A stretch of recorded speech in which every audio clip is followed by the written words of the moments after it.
The book Christine is great. It's one of those.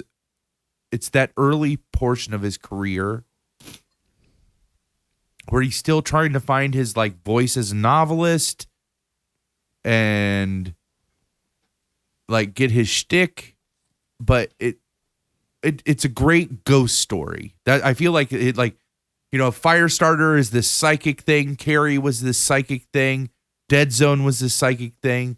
Salem's Lot was vampires, right? Yeah. And like now, this is like a true ghost story. Instead of a haunted house, it's a haunted car. Exactly. Right? On the book jacket for like the 1982, I got a book club version, so it's a little smaller. But it says on the back flap, in Christine, Stephen King has returned to the full-fledged novel of supernatural horror for the first time since The Shining. That's what this says. Anyway. Yeah. So, a haunted car, then shortly followed by a haunted town in it, as we talked about. Yeah. I liked in the book how the obsession, it was the obsession that he had with the car. You know, like, I feel like in the movie adaptation, they were trying to make the implication that the car was just cursed from the beginning, you know. Oh, like, I could see that, yeah. Because it's like on the assembly line. Yeah. Like the car was just cursed from the very beginning. And the movie doesn't, like the book gets to the point that the guy who is the goat, you find out he obsessed about that car so much and literally like it's implied like sacrificed his child for the love of that car. Yeah. And that's what bound him to it, so that when he died, so then he gets this kid gets obsessed with the same car, and he draws that energy to the point that he actually, the ghost of the original man, is driving the car, right? Like you actually see him in physical form running the car again, right? Yeah. And they don't do any of that in the movie. Like there's none of that like campy ghost stuff in the movie. It's all about the obsession, right? Like that actually reminds me a little bit of it in the grown up like Henry Bauer stuff, where there's the ghost of his buddy, or like not ghost, but like the corpse of his buddy in the passenger seat or whatever. That seems like the LeBay of Christine, like a kind of a visualization you don't see in the movie, the John Carpenter movie. Yeah, no, it's always the kid. Like he's being possessed by the car, and in the book you find out no, the car is possessed by an evil man who is using this kid to his own means. Shitters, who's angry at the shitters of the world. Who's angry at the shitters of the world? Yeah. I had seen, so I think at first the experience of the book suffered from my familiarity with the film. Because generally that's not the case for any of the other like Stephen King adaptations, or not adaptations, sorry, source material, the Stephen King novels that I read. That usually what it is I read the novel, listen to it, whatever, and then see the movie, which I always love it when the period matches. In this case, as I understand it, if I'm not getting this wrong, Christine the movie opened in theaters while Christine the paperback was still in the bestseller list. So wow, yeah, it was like really like catching a crest of his wave at the time, and directed by John Carpenter. So I happened to see it, like the person whose work I was going through in a purposeful way that I'd largely missed growing up prior to Stephen King was John Carpenter. And so I had seen Christine in his filmography chronology. So when I encountered the book, I was so familiar with like the 90 to 100 minute film that it felt protracted, I guess.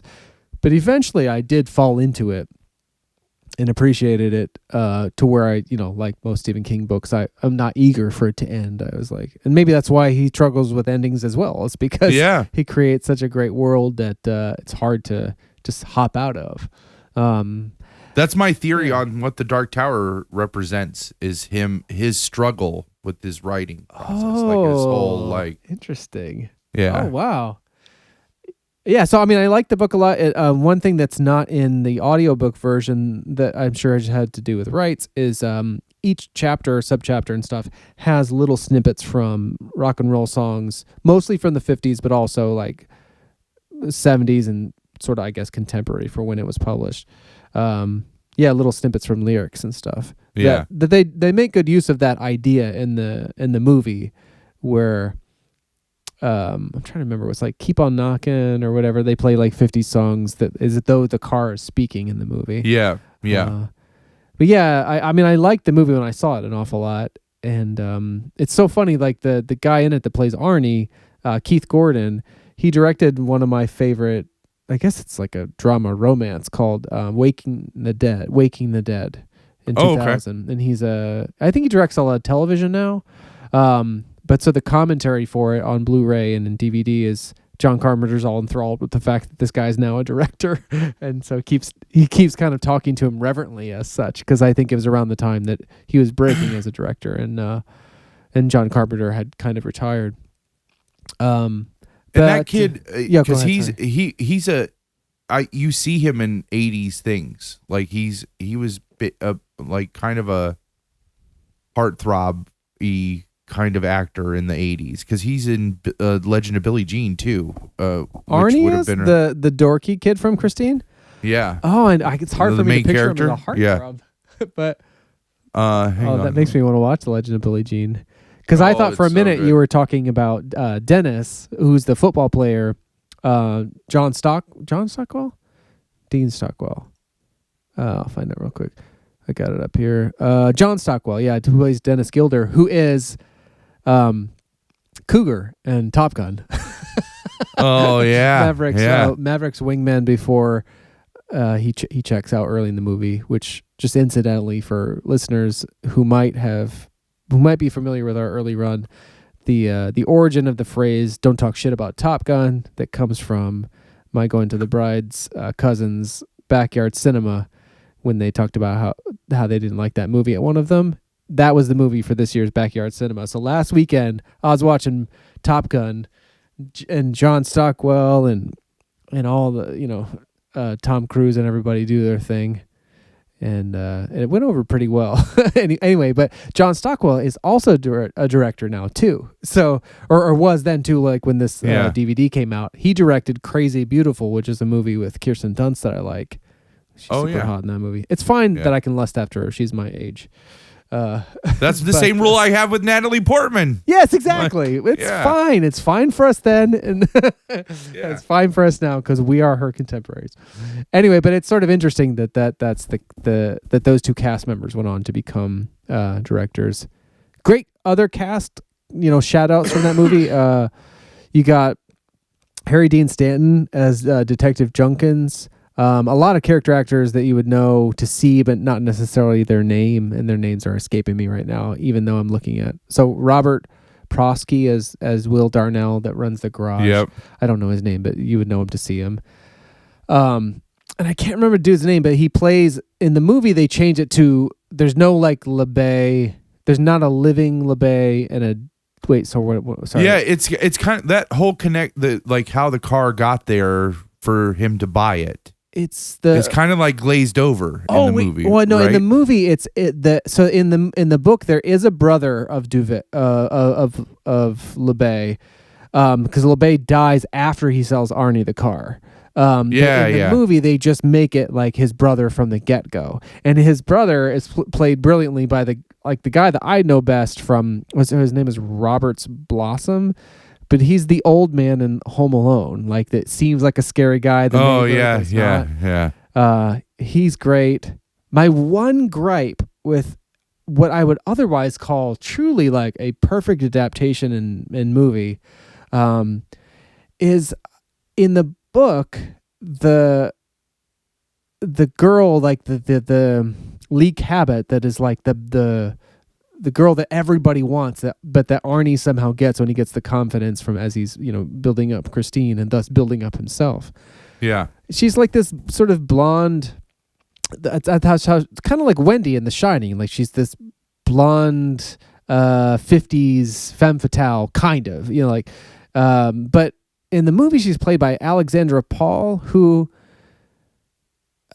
she just doesn't like. Would be one thing if she wasn't also like the same cast has Kelly Preston as this like minor character. Well, Kelly Preston would have been a fucking perfect Lee Cabot as described in the book. That drives me a little nuts because Alexandra Paul, nice lady, I'm sure, good actress, but like she never seemed 18. Like she always seemed like a grown person to me, like to see her in movies. So that part made me a little crazy. But otherwise, like, yeah, really, I mean, I liked the movie when I saw it. Reading the book felt like a really protracted version of the movie, which is nicely condensed. But yeah, I mean, I got a chance to see it right as I was finishing it. It was at the end of a run. It was the last movie in a whole thing they called Different Seasons, a series of screenings in the Alamo Drafthouse chain for Stephen King this fall, and that was the last one. And so I got to That's revisit awesome. on the big screen. It was great. And actually, I sat next to, I think I told you this, but if I didn't, I sat next to the guy who we made who gave us the refund for when the bride couldn't go to Goonies. Oh yeah. And he was like, it'd be funny if you said like, because we're like, oh, we're here for Goonies and we're in costume. And he totally knew because obviously we were in costume. It'd have been weird if he went to. So, but I sat next to him. I'm not sure if he recognized me, but also the server was the same. Remember that girl who was like, "Hi, Captain." Yeah, and she remembered my fucking first name. She's like, "You were the guys like you're dressed up." I was like, "Yeah." So it was crazy. Like it got around that way. Anyway, so that was a very fun way to kind of wrap up my experience with the book to get to go back to Alamo. And about as short as I could talk about it. Yeah. No, it's perfect. Christine, check. Christine, good stuff. Yeah, no, it's totally a good book. A great like ghost story. I kind of like the elements of like how LeBay is this like real entity in the book that eventually sucks enough energy like from Arnie that he like is physically there and is like manning Christine and like it changes his signature, like Arnie kind of in the movie, you see him go from like nerd to like to being kind of like a 50s greaser, really. Yeah. Which I guess is their idea of him being LeBay. But and what I didn't know that I probably saw on DVD but hadn't read the book yet and didn't put together is they cut out certain things like the growing romantic triangle between Dennis, his football playing friend, and Lee Cabot, his girlfriend, but also that whole thing with the cast that really like shows you explicitly that Arnie, who signed his cast before he was like kind of possessed by this spirit that looked like the kid he would have grown up with, to once he was completely like taken over by LeBay, like had basically LeBay's signature. Like they filmed all that, but it didn't make it into the movie. So I like that it was just a evil car. Like it was just this, like in the movie, it's almost like because he became so obsessed with it, that's what gave that car the power. You know what I mean? Like, not really that there was this continuation.